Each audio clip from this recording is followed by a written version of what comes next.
gargaarsa argannee injiraan utuu jedhanii kunootarraa jiraanne maqii gaadda ofirraa baafne surraa ulfinaa uffanne erga gooftaa kan arganne har'aa namaa fakkaanne.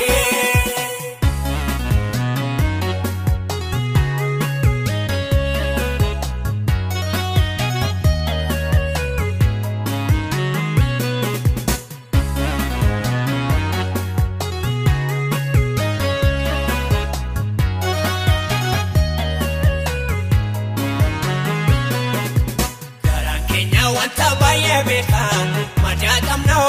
akka looniif bineensa bosonaa ilaalamna taasaan qabnu lammiif nama garaa saanuuf gadduu har'a taanee nama abdii qabuuf gagammadu dukkanaa garaa ifaatti baanee gargaarsa arganne injiraan utuu jedhanii kunootarraa jiraanne maqii gaadda ofirraa baafne surraa ulfinaa uffanne erga gooftaa kan arganne har'aa namaa fakkaanne.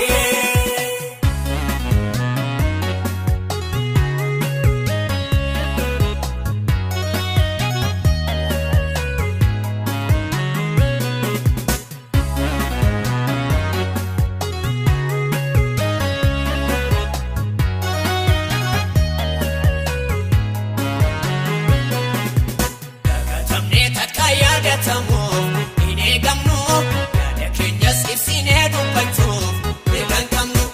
kunis darbee yeroon birmadummaa nu qaqqabee harki gooftaa seenaa keenya hojjetee ol nu qabee dukkanaa garaa ifaatti baanee gargaarsa arganne injiraan utuu jedhanii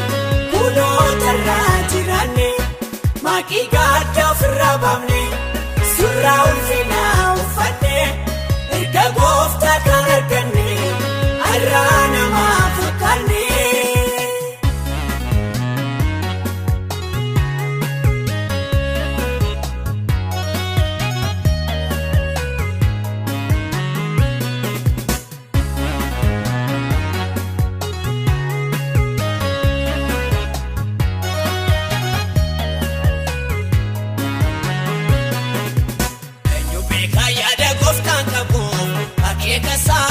Bara eegee hawwatamaa godhaa hiika kuusa